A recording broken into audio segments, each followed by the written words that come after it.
we lead the way. Track your car, no games to play. Restore the past, drive into tomorrow. We'll bring the love, not just the horsepower. Is it a no or a TX ride? We'll show you what's real, not just a hype. Stunning views and engine rolls. We teach you more than just photos and tools from the basics up. Trucking gear and car gear stuff. If you're new or a seasoned vet, for the love of cars you ain't seen nothing yet. Beat it and learn it, drive it proud. This is more than just machines. It's the love, the life, the team.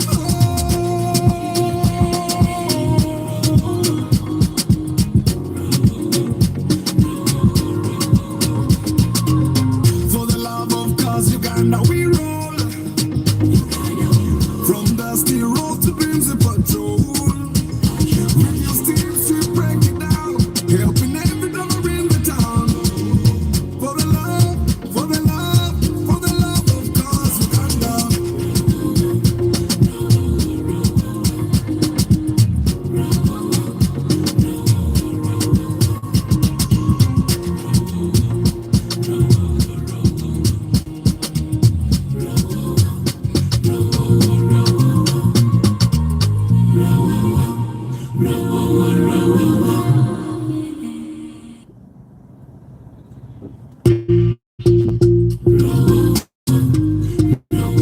We talk the truth, not just for car lovers across the land.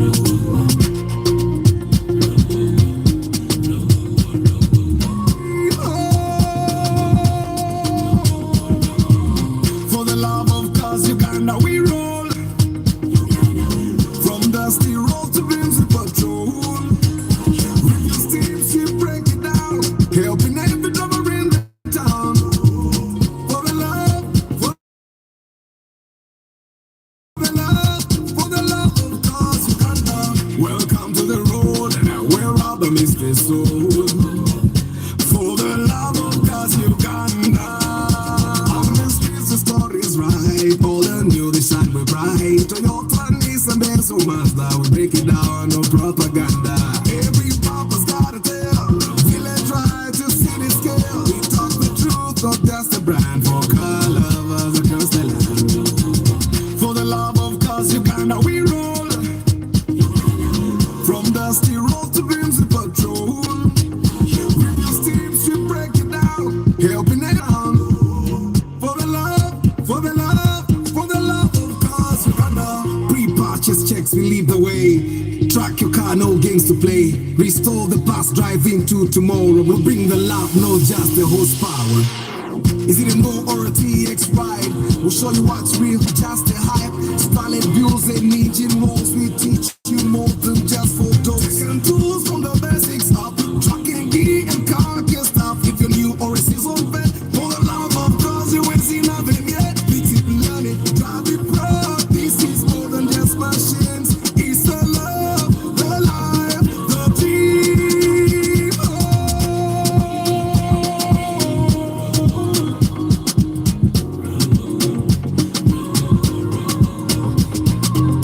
For the love of cars, Uganda we roll. From dusty road to beams of patrol. With your steams we break it down, helping every driver in the town. For the love, for the love, for the love of cars, Uganda.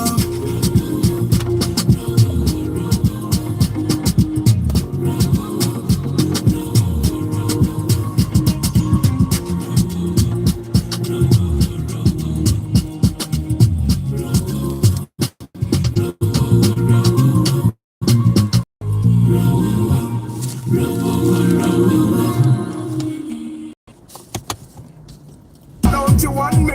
She don't you want me? But I tell her, yes I tell her.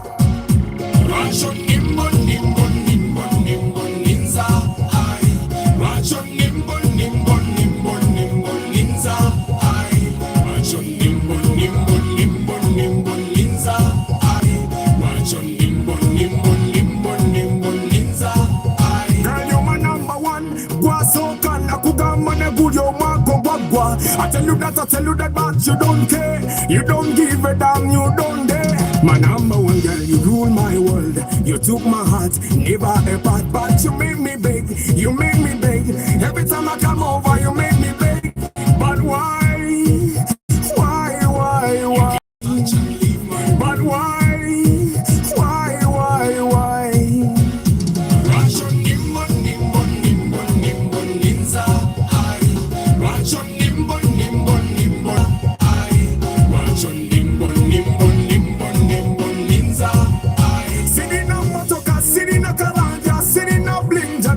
Some love, give me some love, be my better half. I promise I will never let you down, my girl. Jewelry, dollar bills, many things don't mean nothing for as long as you got my heart. Yeah.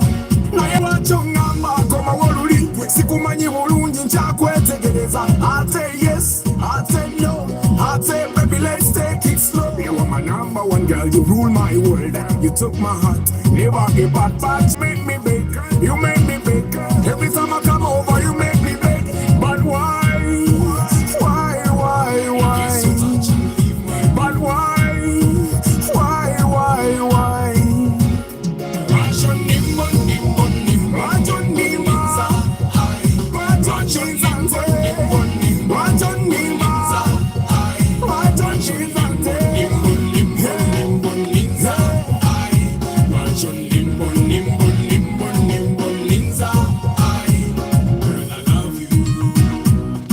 You never ever take what I say. See, I need you.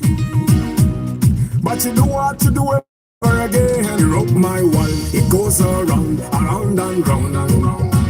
I love you so, I need you so, I never leave you so. Girl, I tell you this every day, every night, that I really feel you, I can't deny. Give us a chance, you and I, you and I, you and I. Give us a chance, you and I, you and I, you and I.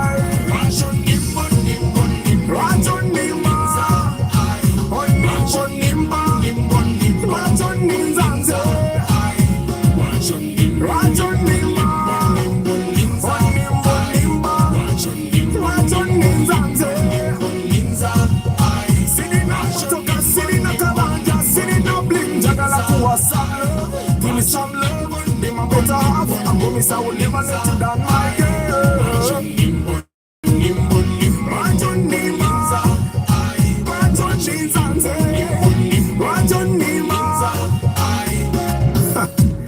Nothing gonna last for long.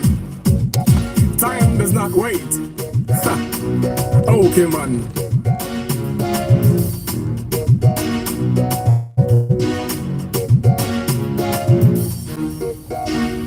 Good morning, my people. How are you doing today? Random Cat Talk Thursday today. Mwasize mutia. Enkubera bikaya weddeyo. Enkubera bikaya weddeyo because now sina we now with the government enkube itonya. But good morning, Muyombia Mark Motion by Benji, Brian Alfred Wandera, Richard Luanga, Noah Hanoman, good morning, Katamba Isaac Katende, Seru Victor, Seruwaji Charles, Awino Brenda, Nkarubo Hashim, Fahad Kaimi, Nsereko Stach, good morning. Amin, I'm glad it keeps you motivated.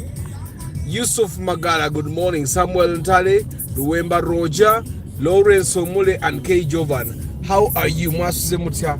Lero Random Cat Talk Thursday.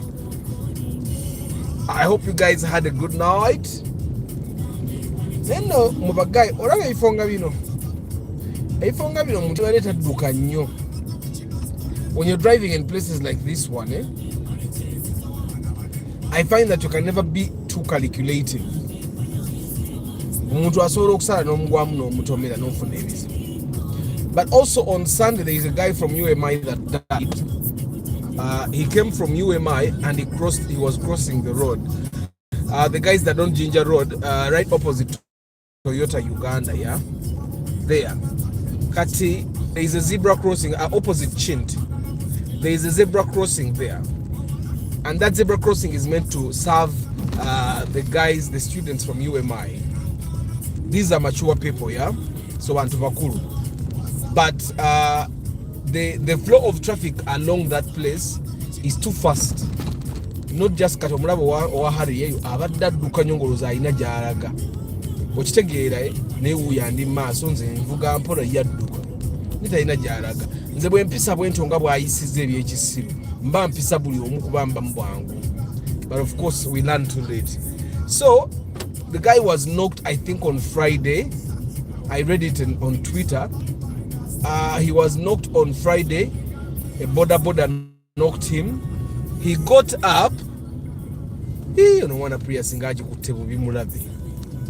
Nenda biramta cha yambusa yabivako. So he was knocked by a border.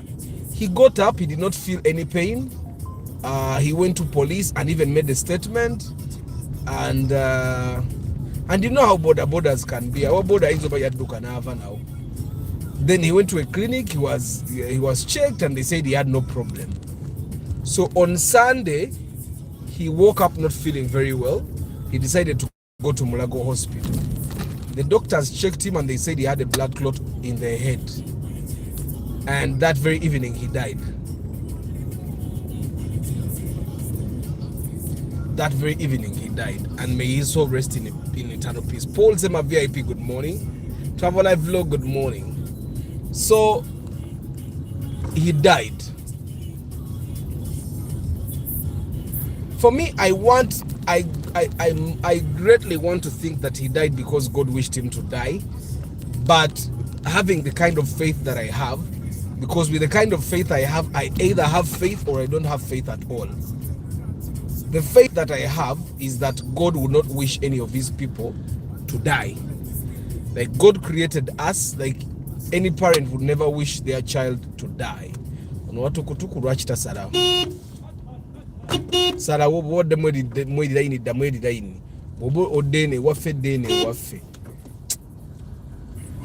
So I don't think that God would wish any of us to die. Okay? And especially parents, you leave your family behind. That's my belief. But nabagamba abantu basubaru bayiga. Abantu basubaru bayiga. They are learners. Good. So anyway, I don't think that God would wish anyone to die and leave their family behind, especially in Uganda here, where you find that one person from the family, a breadwinner, goes and the entire family gets disorganized. I believe that God just put us here and he let us make our own decisions, okay? And I think, Nzenga Arthur, I want to believe that being alive is better than you having a lot of money on your account. Like Arthur wera avuge moroka ya milioni 25 nga goina milioni 25 kwa account, yeah? Arthur navuge moroka gwe n'olinya border and notambuze ebigere because you want that 25 million on your account. That makes you feel rich, yeah? Border ne kutomera and you have your 25 million on your account and you die. The 25 million is no longer helpful to you. I don't know if you guys get what I'm saying. The 25 million shillings will not be helpful to you, or the 40 million that you're keeping on your account and taking a border. That money will not be helpful to you if you die. It's just one thing I want to remind you. You have 100 million shillings on the account, no car. You're taking borders. You leave your car at home because you believe the jam will be too much, so you don't want to drive.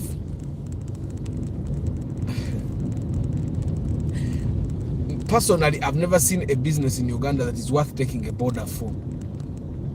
For me, that's what that's what is in my mind. I've never seen. Maybe I'm just one person that doesn't get those big deals. But even the people that took big deals, it was never worth their life.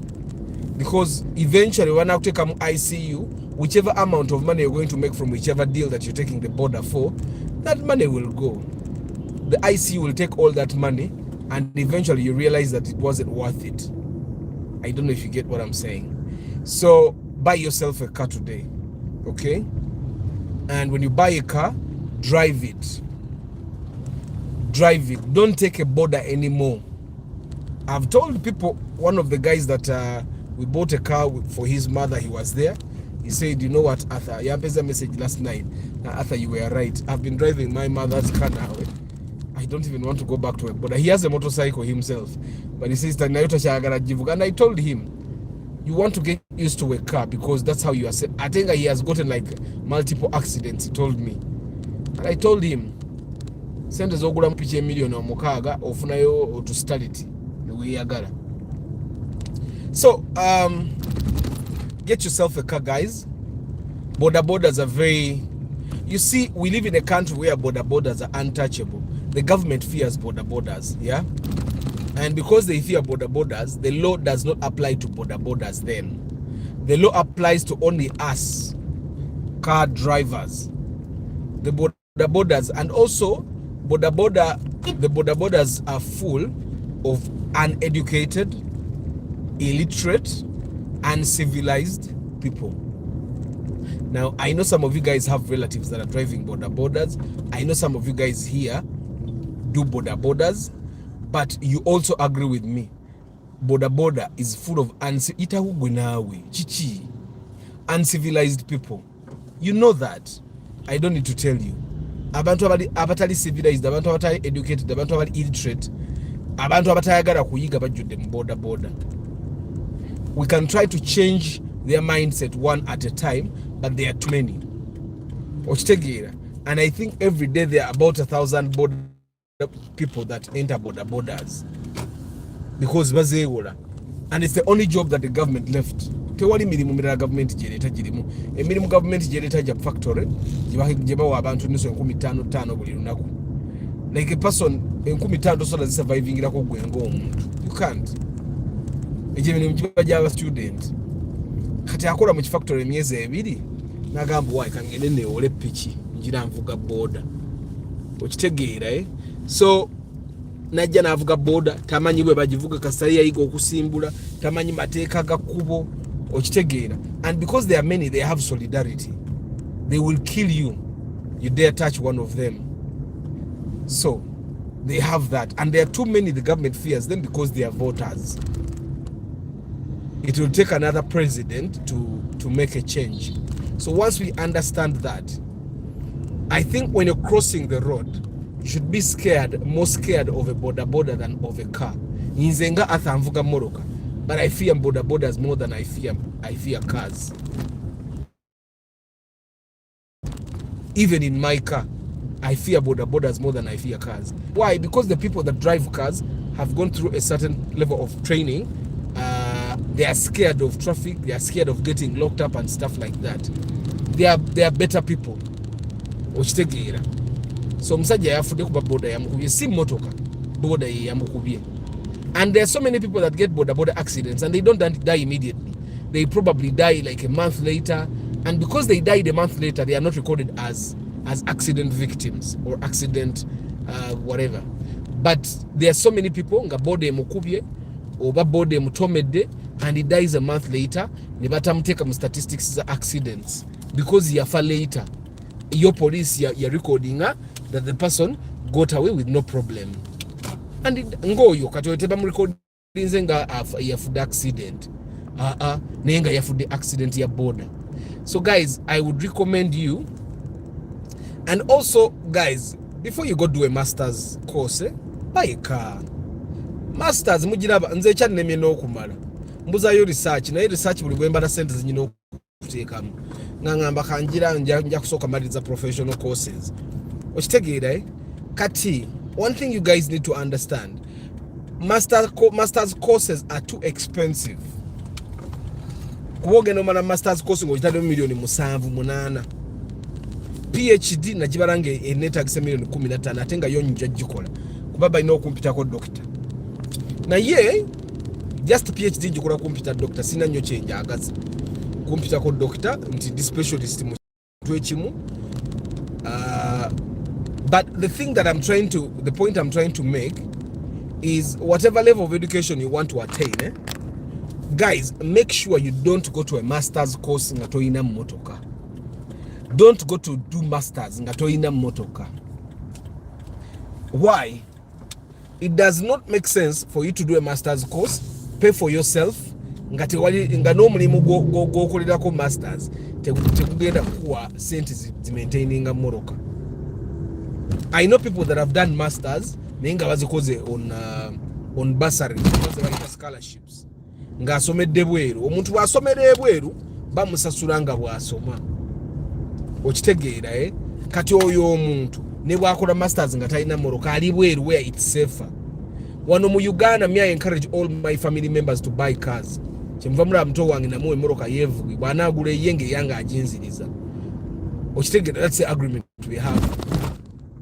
And yesterday I reminded my kids, I'll give you a car. And then Aban was asking me, Daddy, can I pick whatever car I want? And I told him no. When you're being given, you cannot pick what you want. You take what you are given. And then he said, when I make my own money, can I buy whatever I want? And I told him, sometimes you don't even buy what you want. You buy what you can afford. So I'm trying to make sure that he understands the dynamics around things. And then his younger brother wants a mansion. And I told him, you know what? Sometimes you may not be able to get a mansion. Sometimes you may need to just live in a smaller house. It's okay. You get. So guys, buy a car. Togenda kola masters ngoli kubegere. Tochikola ojja kufa. Okitegeere. There are things that we need to upgrade nga tulina bwe twatuuse. Si ekyandese justice jukidde omusajja oyo nannoma bambi. Eyo junction abantu we basalira aba UMI wabi nnyo. Nze sisalirangawoko. I've always used the other gate ey'ekyengulu. Richard Aki, good morning. Ricky Chikao, good morning. Dr. Kasure Matia VIP, good morning. Balvids, good morning. And the borders on Ginger Road and the city center to Mokono, too much. Someone will even see an indicator signal here. Exactly. Border men, that's and some of them are too young. Like you find a guy of 17 riding border taking passengers. Like how some parents need memory. But some of you guys, your fathers, can't take their kids to school. Kubamba zako university. Nengira bachazaala abalala. Bagenda kukola ki?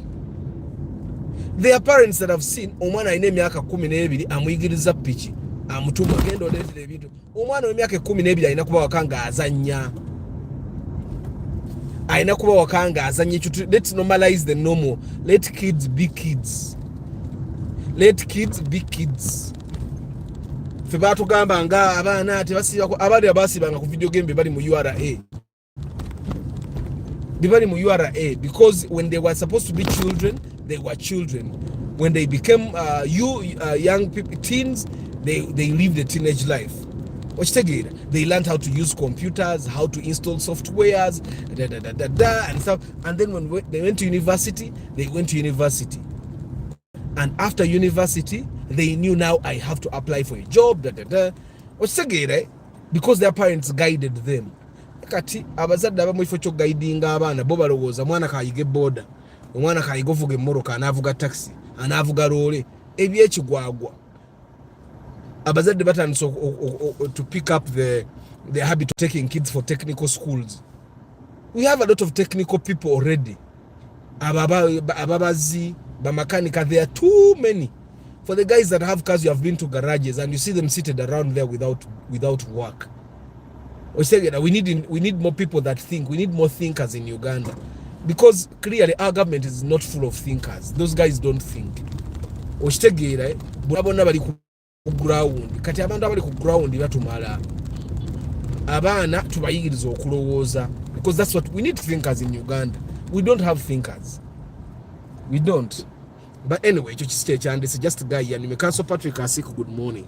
Mr. Arthur, I personally agree with you, though I still bought them as a way of you don't ride the borders.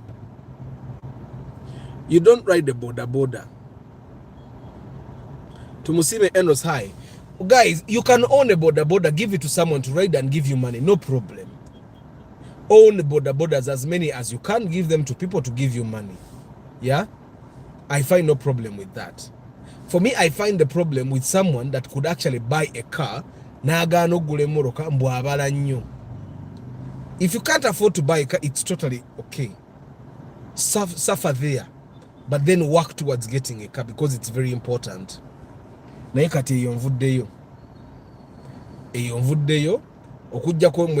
of you guys that have cars and then you leave them at home, and when you leave them at home, you decide to take a boda boda.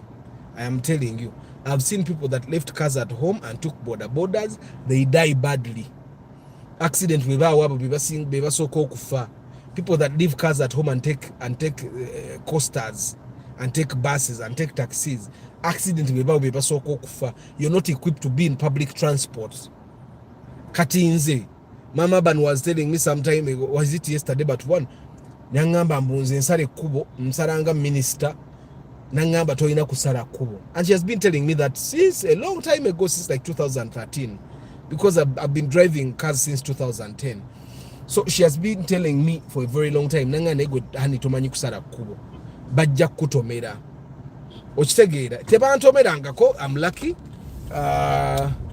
but I think she's a little bit true. Like kati esa weno, I don't even remember the last time I crossed the road. I don't. I try as much as possible to not cross the road, because wemoro katajja kutomera wa boda ajja kukubato wa boda atomera bubi, because bajja bat. Anyway, you can veyo guys. Good morning.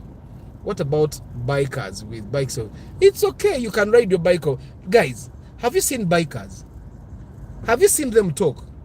Some of those bikers are okay dying as long as they die happy. Some of those guys just love bikes. So for them, you don't tell them that a bike will kill you. They know it will kill them, but they are happy dying with. But are you happy dying on a boda? Are you? And also those bikers with big bikes, they ride properly. Some of the people that have bikes of 30 million also have cars, and because they also have cars, normally they don't ride their bikes every day. Today he will ride a bike, tomorrow he will drive a car, but you'll find that majority of the times during weekdays they do cars, and then they do bikes certain days of the week or on the weekend and stuff like that. So, but bodas are dangerous, guys. I was telling someone yesterday, and I told him, we guy, mukazi wona abana tobakkiriza kubeera ku boda. Abantu bakubye ekitara nange nkikubye kubanda ba, it's the norm of the day. Ne mugamba mukazi wona abana tobakkiriza. You guys that have cars, your woman and children should never be on a boda. They should not. They should not. You find someone has 2 cars and the woman is taking a boda. There is someone I saw, the woman has a newborn baby and she's sitting on a boda with a newborn baby. Guy has 3 cars. But of course, it's none of my business. I cannot go and talk to him. But if I could, I would have gone and told and put some sense in his head. You have 3 cars and your woman is taking a boda with a newborn baby that is not even a month old.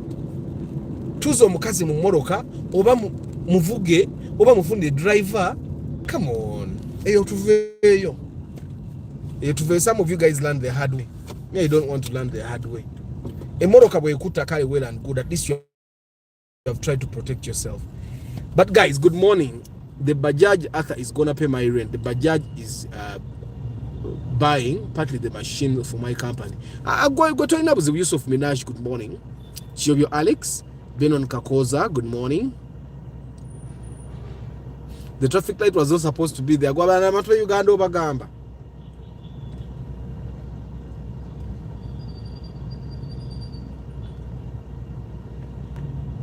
So guys, let's talk about how you guys waste money. Campaign. I've told you guys, when you're going to buy a car, if you plan to buy a car at any one time, because I know most of you guys are going to want to buy cars,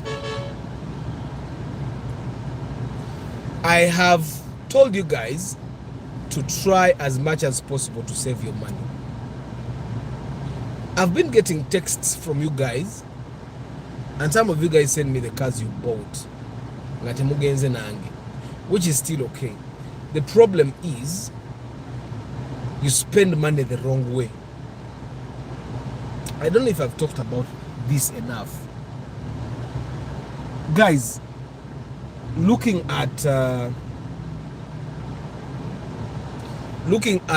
how much information we have been sharing here, it feels like you guys know everything about cars. You know how to check. You know what cars you want. You know what cars are good for you. You know what cars cost how much. You know what to check and stuff like. And some of you guys definitely know, but not all of you. You'll still need guidance when you're going to buy a car. You'll still need. I also need guidance. Nekati, I find that the thing that you guys don't understand is that most people have nothing to lose apart from the money you're going to give them. Ontegeda, most people have nothing to lose apart from the money you're going to give them. Brokers, the person selling you the car, the mechanic, the only thing they have to lose is the money you're going to give them. They have nothing else to lose.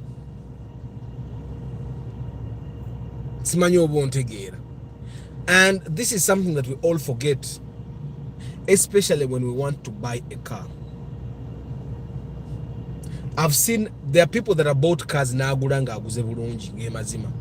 Na ampereze murokananga atha naguze ne moroka and I realized he actually bought a very good car. But there are also those kinds of people that have bought cars. They send me the car they bought, and I'm like, okay, what was the goal here? What was the goal? Nga emoroka giyaguze erakuba ya milioni 12 nga yakiguze milioni 18.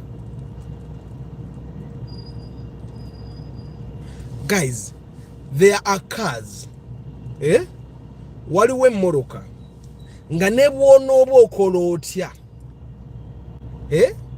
nga ne bw'eba namwetya Antonio luli yampereza double cabin. You guys know I've been looking for a double cabin, a Land Cruiser or a Surf or something. And guys, please double tap. Thank you, Isaac, for reminding them. So Isaac and Antonio sent me a double cabin pickup from one of his uncles, I think. One of those rich people, but moroka zibera muka shade and stuff. Ngajagala milioni asatu. Now, and there are people that buy those cars ne milioni ana na ajigula double cabin yenkadde. You Hilux. Na ajigula milioni ana. But let me tell you how I think, having been in this market. For me to get 30 million to buy the older Hilux, I'd rather buy a Vigo with a faulty engine. Because I know the faulty engine will not take for more than 4 million shillings. I'd rather buy a Vigo that needs new tires, that needs suspension work, that needs painting done, and needs a new engine. I'd rather do that. Ontegera, because I know the Vigo is one, going to give me better comfort. Two, it's later technology, and three, it's going to retain its value. Most of the people that are buying these Hiluxes 30 million bazigula butamanya tamanyi katale bwe kayimiridde. Era Antonio bwe yampereza namba nangamba sente, I sent him a voice note namuga Antonio zakati awomba ngenze gula Vigo, and nalinga akimanyi because uncle we yali akagula Vigo nga yaguze Vigo nga yagala kujja weno. Kati nze okugula ye moroka nze nonyayo kivigo kyanga kirimu ebyokukola nga nsobola kikola yingi nenchikola suspension, because some of those that work is not immediate. Nze nsobola okugula moroka nga yingini yayo nfu naye ng'etambule moroka nenjivuga. I'll give you an example. Someone was giving me a Land Cruiser, the 3-liter, was giving me a 3-liter at 11 million shillings. I could have bought it, but I want to buy it less. Naye nga wajimpera yingini nfunze njimanyi nga awoza simfuna enze nga nchimanyi, because that's how people that are selling will be. Naye nga nze njibala nti wajinguza sente zenjagala ogigula, I can be driving it nga bweri nga bwe noonya sente zikola engine. Okitegeera, it would be a better, kati sente zangu za milioni 11 12 nga nze nchimanyi zigula moroka nga yingini si yakwatamu. Naye nga mukatale kati mujjuddemu eza yingini eyokwatamu, but bo kye bakola agenda n'agigula moroka eyo milioni 7. Okitegeera, agigula milioni 7 n'agenda n'agulayo ebipiira ebikadde ebyenjola n'abiteekako n'ayoza moroka ye n'agiteekawo n'agamba the final buyer will come with 12 million. Naye nga yagiguze 7 n'ayongeramu emitwalo nga 5 ejebipiira ebyo ebikango emitwalo nkaaga ayinza kuteekako ebipiira bibiri n'abiteeka emabega naga gino gibadde giri mu kuggwaako gwe bw'omusango olabira ddala person that is genuine okitegeera. But once you are in the market and you actually understand how these things work, you start knowing what I've been telling you. There is one of you guys here that I told, togula wish old model. Sente ezo zoyina. Tugende batuwole wish new model. Nagana. On top of that, tugenda okugula wish. Nga wish waliwo bbiri, waliwo eya 4 wheel n'eya 2 wheel. Nga eya 2 wheel terabika bulungi nnyo, ng'eya 4 wheel erabika bulungi nnyo. Ng'ebbeeyi y'emu. I told him tugule eya 2 wheel. N'abuuza 4 wheel zirina buzibu ki? Ne mugamba 4 wheel zongeramuko ku maintenance. Amafuta tezongeramu nnyo naye zongeramuko ku maintenance. Okitegeera ne mugamba ne ka resale value katono. Bwe yatuuka okutunda nga bamudondola, and then he calls me Arthur, tewaŋŋamba bino emmotoka yange baagidondodde. And I tell him but we had a 2-wheel drive car on that day and he refused to listen to me because he wanted a car that looked much better. Emmotoka zonna tezaalimbi, but this one looked much better ya 4 wheel. Okitegeera. So sometimes you need some bagita counsel. You need some counsel from people that have been there. Katinze mukatale, there are people ajogule motoka ne mugamba omanyi, you go back and look for money. You remember there is a guy we went with na tunonya market C ne zibula naddayo. He came back and bought a Toyota Axio. Mujijukira the Axio batu ajogula $2 million oba musatu. I don't remember very well. But he came back and he bought the Axio. He's very happy. Osegere kaebya market X bili yali anonya byonna yabivaako yagula akamotoka nga kapya. Kale nga kavugiddwamu naye nga kapya. It's as good as new. Okitegeera. Because I told him, you know what? The cars you want, ogenda kwongera ku sente olina okuba ne sente bweziti. And he went back and looked for more money.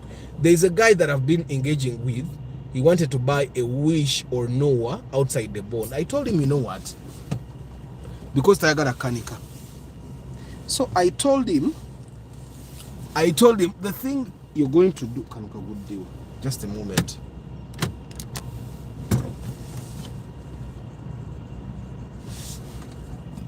So I told him, watch to good sente, Wish $2 million bazukwatako mu bond. And these guys kati naku sino babanjiza n'omwaka kasito osigala ng'oteekayo sente, ekikulu kyakusigala ng'oteekayo ki sente, babanja n'omwaka. Ogenda n'ogula emmoloka eyo Wish n'ogiwaako $2 million nga yiyo gwagitandise. Naye the Wish new model bagenda giguze $2 million ng'ate enkadde. So ng'ate kweza 26 weyongerako $10 million n'ofuna Wish empya. Okujjako ng'emmoloka you're going to drive it for like 1 year. If you're going to drive that car for a longer period of time, atandise mmoloka eyiye yasinga. And then I think he called me yesterday. Ata kati nyina $2 million naye njagala Noah. Nemuga yongerako Noah bajja kwatako $1 million 25. Okitegeera. And also guys, I've told you, si buli wamu nti beewolawo. There are some people that are ruthless. Nga mukubanja abanja nnyo. Now even the Indians or Pakistanis now are doing it. Kati basikira ddala emmoloka. Those guys even speak Luganda. The last time we bought a drone, we were with a Pakistani guy and he was speaking Luganda. He's a Muganda. So now the fact that they speak Luganda, they know all the things that we are supposed to do to survive.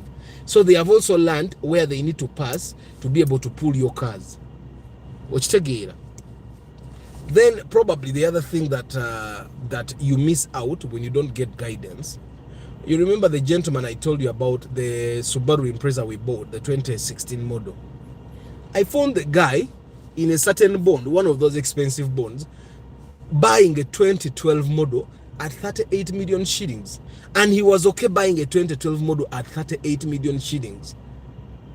You get? And he was okay. And I told him, but 2012 model is at 32, 31.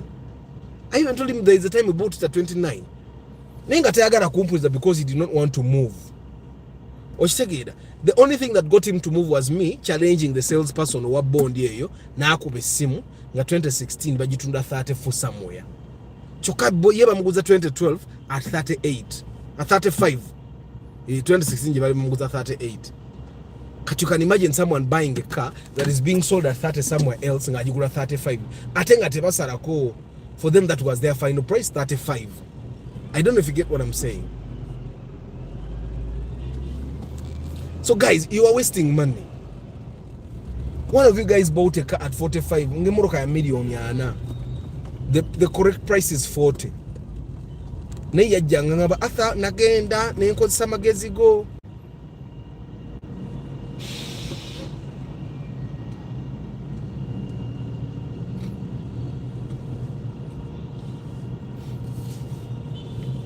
Yajjanga ngamba atha nagenda nenkozesa magezi go, and I bought this nice car. Era natuukayo ngambi tegeera nenge motoka yaguze bangongedemu $1,500,000. Okitegera. And one thing you guys need to understand, that the other people are sales people. They are there to sell their merchandise. Ne omulaba Kampala bwali busy. Ne boda zo muziraba. And when you look at these borders, you look at the faces. Right now, majority of the drivers of borders are actually men of 45 years and above. Most of them. Chekulagachi. Gwe mulimo oguliwo. Kinabagambye nti we need more thinkers. Buli muntu ali ku boda yabivaako ebyokulowooza kati akola sente. Kati abantu aba hard labor bo bawera. Netwetagayo ba thinkers. People that can actually use their minds to cause change. Return to the master's feet. Beloved, there is a time to serve, a time to sit at Jesus' feet. The story of Martha and Mary sheds light on this. Prayer. Father, help us to choose the good portion, to listen to your word daily, to follow your commandments, and to serve you with love. Amen. Sejitoleko Norman, good morning. Mzee, wali tutadde ne tugenda.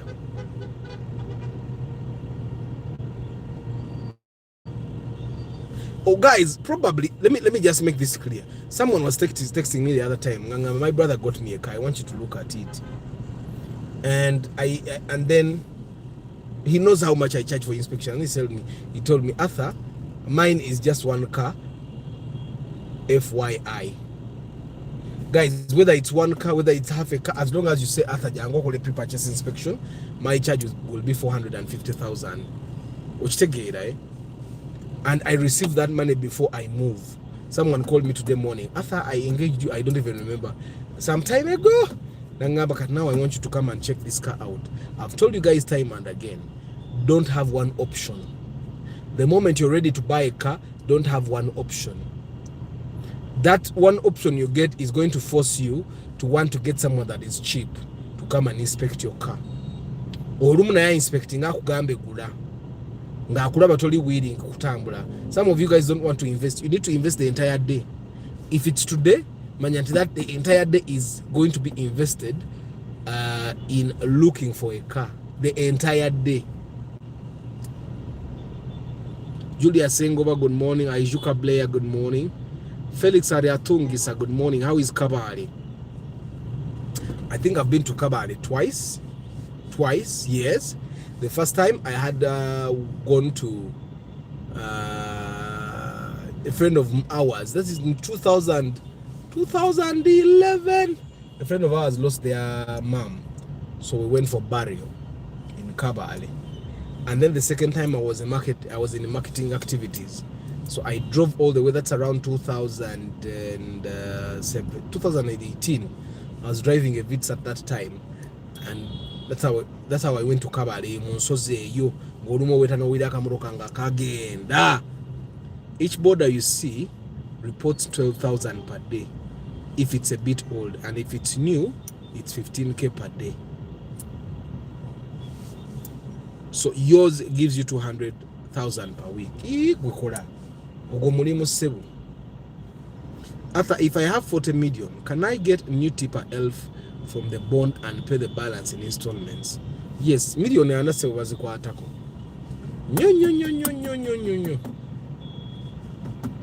Nyo ateze eze moroka commercial vehicles bamanyino ziwe emyaka ebiri.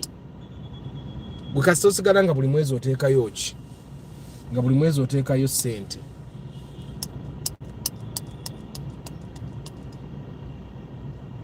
Ekitegeeza starch omuntu wabanga avuga picha eyi aba akolera ddala kuba batalina mugagga gwawa sente.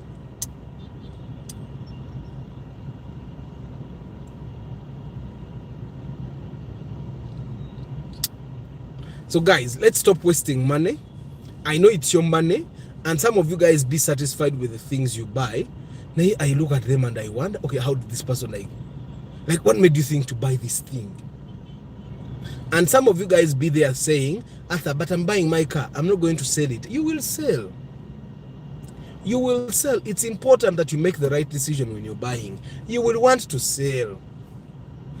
There is a young lawyer that was engaging me, and you never know to mazobita mna ampereza Mazda Axera. Na ampereza Mazda Axera U80 ntibajituna milioni 17. And I asked him, you want to waste your money? Like sometimes someone sends you something that is outrageous. Okay, how did this person even come? 17 million for the Axera that I think some of you guys, you be having money ngazi kusumbuwa busumbuyi. Niyoka tuiteno kupaka.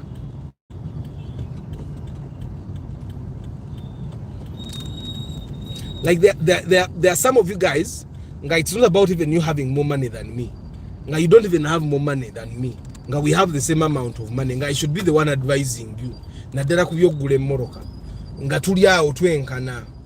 Ochitegera. And then you go and make some obnoxious decision. Ochitegera.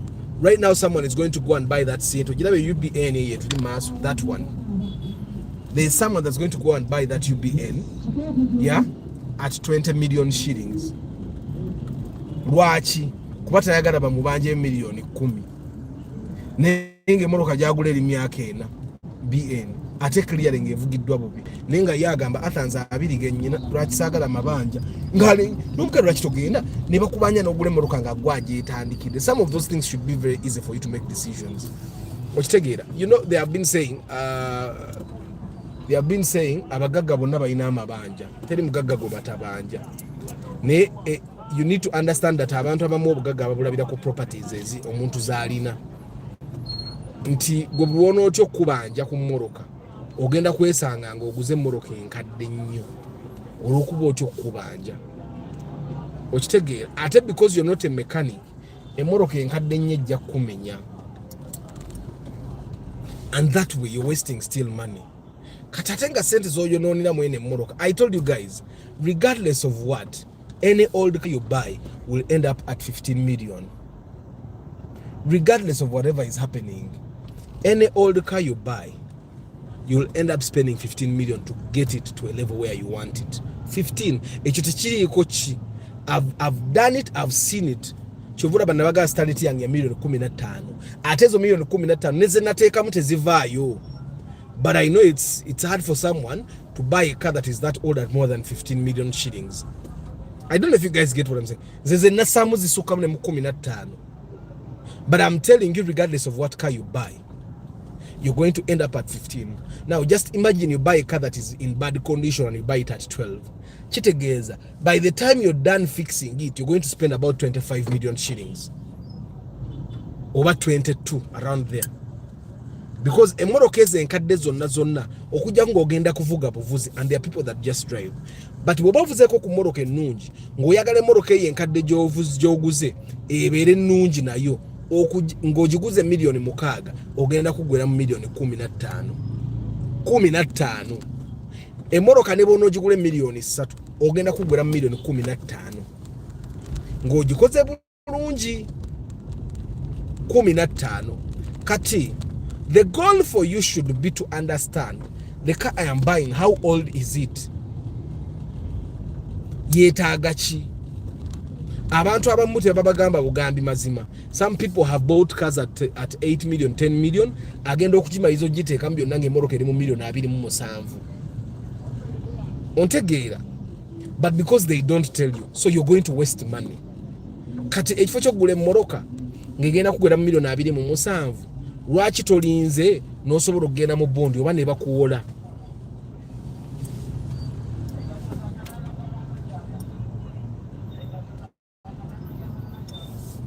You guys are 50, we have only 27 likes.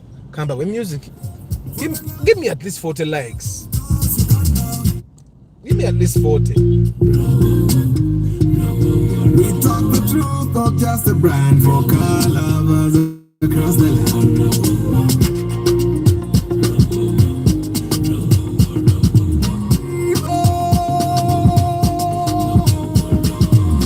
For the love of cars, Uganda we roll. From dusty road to dreams of patrol. Double tap to give me likes. Double tap, guys. Likes. It's good for the algorithm. For the love of cars, Uganda. Welcome to the road where rubber meets the soul. For the love of cars, Uganda. On the streets the story's right. Old and new, they shine with pride. Toyota, Nissan, Benzo, Mazda, we break it down, no propaganda. Every papa's got a tale. Village right to city scale. We talk the truth, not just a brand for car lovers across the land. For the love of cars, Uganda, we roll. From dusty road to dreams we patrol. Reviews teams, we break it down. Helping every driver in the town. For the love, for the love, for the love of cars, Uganda. Pre-purchase checks, we lead the way. Track your car, no games to play. Restore the past, drive into tomorrow. We'll bring the love, not just the horsepower. Is it a no or a TX ride? We'll show you what's real, not just a hype. Styling views and engine rolls. We teach you more than just photos. Taking tools from the basics up. Tracking gear and car gear stuff. If you're new or a seasoned vet, for the love of cars, you ain't seen nothing yet. Fix it and learn it, drive it proud. This is more than just machines. It's the love, the life, the people.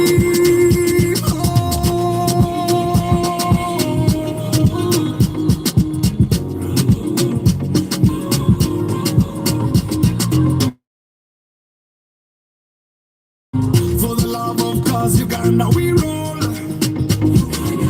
From dusty road to dreams we patrol. Reviews teams, we break it down. Helping every driver in the town. For the love, for the love, for the love of cars, Uganda.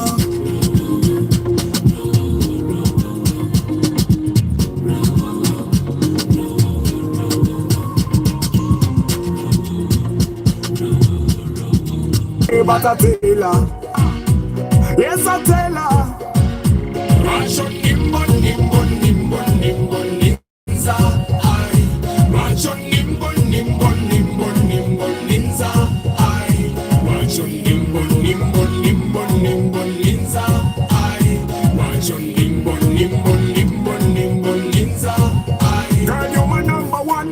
Guasoka na kugamba ne guyo mako bagwa. I tell you that, but you don't care. You don't give a damn, you don't dare. My number one girl, you rule my world. You took my heart, never a part, but you made me beg. You made me beg. Every time I come over, you make me beg. But why? Why? But why?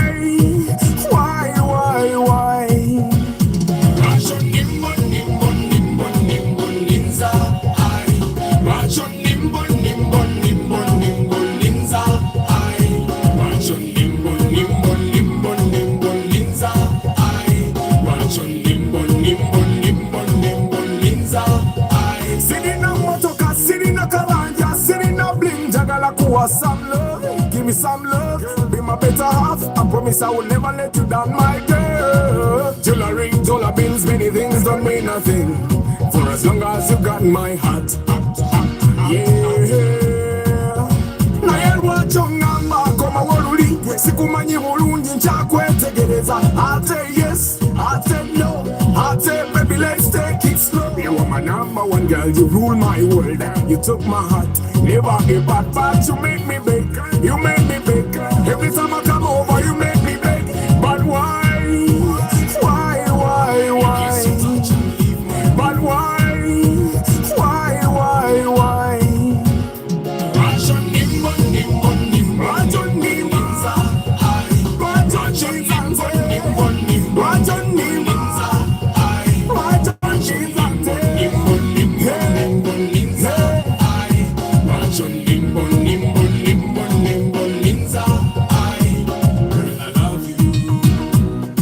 you never ever take what I say. See, I need you. Guys, give me at least 40 likes to get a muscle. 40 likes. Nange nyizemu. You like, double tap. I need you so I never leave you so. Girl, I tell you this every day, every night, that I really feel you, I can't deny. Give us a chance, you and I, you and I, you and I. Give us a chance, you and I, you and I, you and I. Rajon nimba, nimba, nimba. Rajon nimba, nimba, nimba, nimba. Rajon nimba, Rajon nimba, Rajon nimba.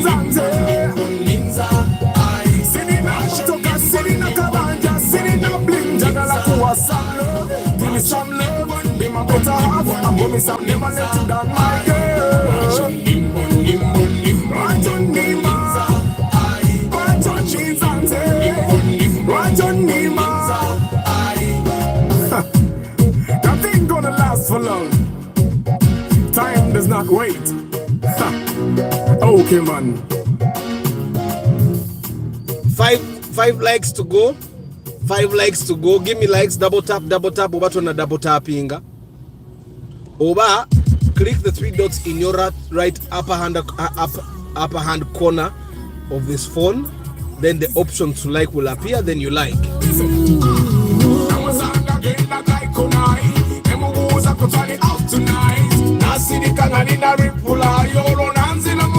Chicken tonight, appetite satisfy. Girl, give me a chance and blow your mind. Say what I saw, show you ya. Excuse me, posing. Never went banana. When jaka, niweraga, twala banda, twagoa. I need a man who can love me. Oronemu teka mu category.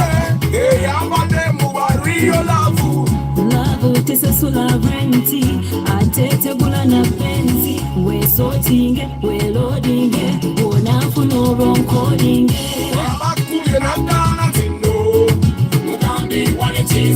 Yes, thank you very much, guys.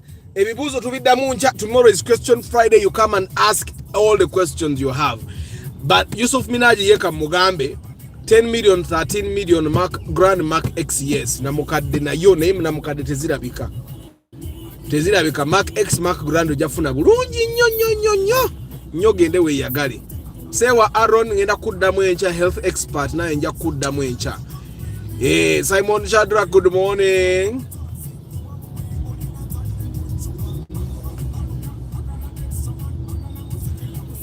Guys, questions are for tomorrow. But guys, as you buy cars, I know this week mugenda gule moroka. Try as much as possible to think that you're not, because every omanyi bagamba tebakuseera mukugula, tebakuseera mukutunda, bakuseera mukugula. Okay? And I think I've also been telling you guys, sometimes you can waste money by making unnecessary modifications on your car, making unnecessary repairs on your car, because all those are that is all money you're going to calculate walimu kutundu tano kogambe moroka najite kama milioni 5 nenga ate the actual value of your car is not the amount you're trying to sell. That's okay to kono security parking.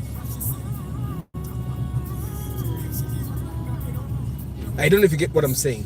So whatever you do, make sure you're not buying badly, because you're going to want to sell that car.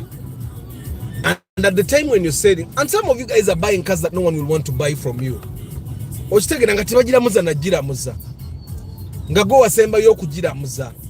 And some of you guys have money that you think is not good money. Nenga sente zo nyingi kati dabona. Go subira nze nyina okuva ungene empite eri ebbali. Ate musajja mukulu myaka nga 5. Chichi nabagambi. Bo bajja ne bakola line ne banyigiriza ate nengwe no one way. Senga, if anything, this is a one way. You're supposed to go only one way. Ne baba boda bakomao. But anyway, so guys, whatever you do, don't waste money. Don't buy cars that people don't want. Mbarabye mugule moroka ngane broka ajiguza yebuza one moroka ajagala kochi I told you I shared the story of the market, the person that bought the X-Trail. Nga naye yagimuguza yennyini yaŋŋamba Arthur omukazi namugambye tebagula X-Trail naye bo balemeddeko broka waabwe abagambye gye baba bagula kwalya ssente nnyingi ne mugaka tebafunire emmotoka nanga njagala obafunira leero emmotoka bagisasudde dda ne mu risiiti mweri ne emmotoka bagiggyeyo yiiyo okitegeera naye nga bwe baba basazeewo nze nsobola okuyiya naye nga bali broka waabwe yabalemeddeko abagamba muguleyo emmotoka twavuga awo wennyini nga balina kugenda mu garage okitegeera so one, don't buy a car more expensive than it should be because at the time of sale you're going to lose a lot of money. Two,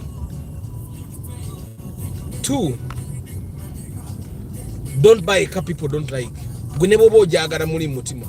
Like this lawyer that I was engaging with, he wanted to buy a Tiguan, and he was telling me, Ata, buli muntu anganyo jigula. Yeri unique.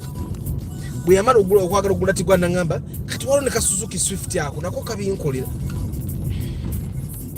Nane kati waliwo yambadde ampa Benz eno $2,200,000.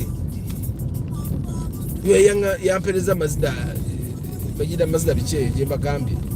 Okitegeera kweganga emmotoka zonna zayogeddamu zigenda kutta ssente ze nti you will reach a time emmotoka yo kajja yayogeddera gye namugamba gy'oba ogula yali Benz naye zino emmotoka endala zonna nga teri agenda kuginoonya ng'era agenda kugigula ate agigula ebbeeyi ate abe ngatta ssente ze.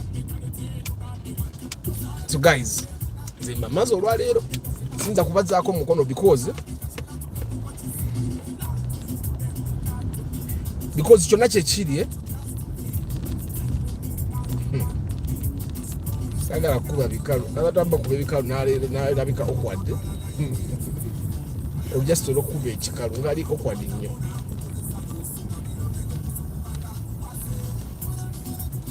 So guys, don't waste money.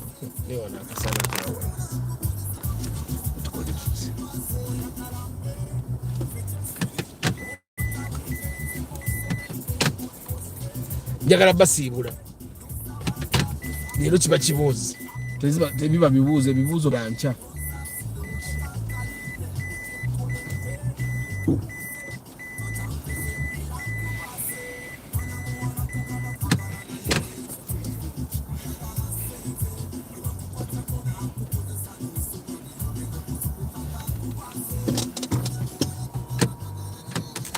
But hey guys, thank you very much for being part of this broadcast. Kandabe, Dasha, Simon Simu, Arthur, but retaining a minimum balance of 20 million and above from a bond on a personal car is not a good idea. Most cars are impounded on such grounds.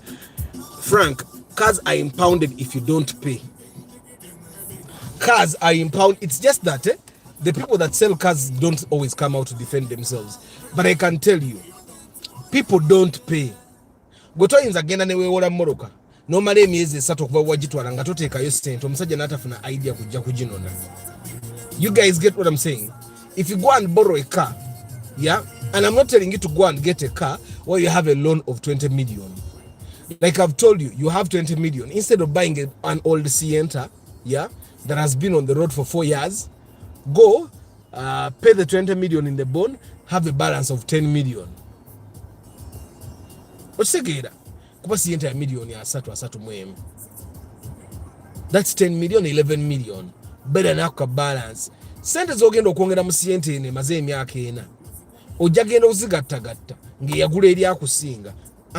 But you don't have to listen to me, guys. You don't always have to listen to me. But cars are too expensive. That me, I find that right now, older cars are more expensive than newer cars, than bond cars. But that's just my. Abantu abayine Moroccan kati bakola sente nyingi okusinga abayine empya. I'll give you an example. Someone will buy a Toyota Rumion UBM at 26 million. Nenga a Rumion from the bond is 33. Why don't you just get the 26, pay it in the bond, sigaza yo budget $1 million 8. Nenga Rumion jagule maze kukuba emyaka 4. I don't know if you guys get what I'm saying. Samson Simiyu is saying he tried to sell a big horn, no one likes it. Someone will come and buy it. You be there. Did I just keep it on the market? Someone's going to come and buy it. Of course, they will not be with me. that person will be coming alone or with some mechanic, but someone is going to come and buy it.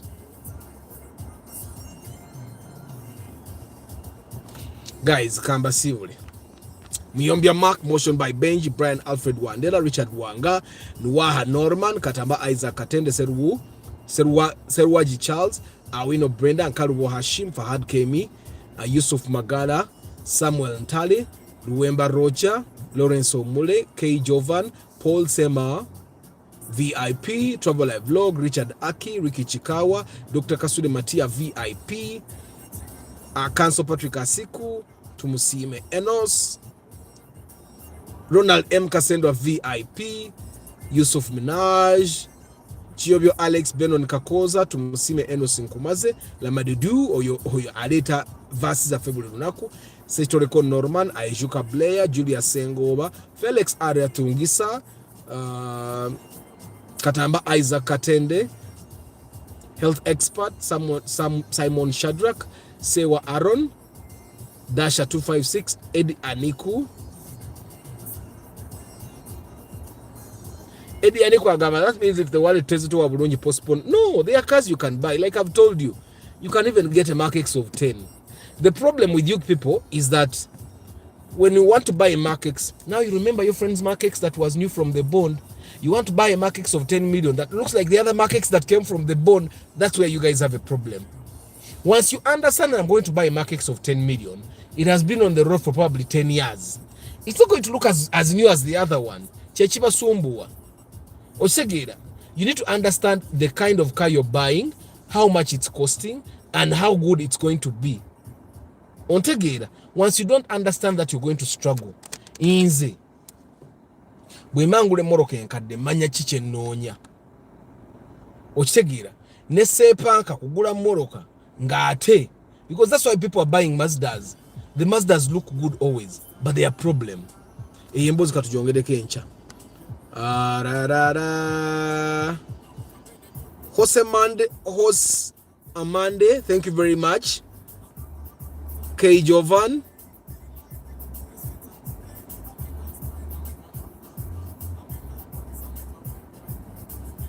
Yes, I'm thinking about it, Dasha. Bane guys, have a very nice day. I'll see you tomorrow on Question Friday. You can answer to in Meza. May the good Lord bless you. Ciao.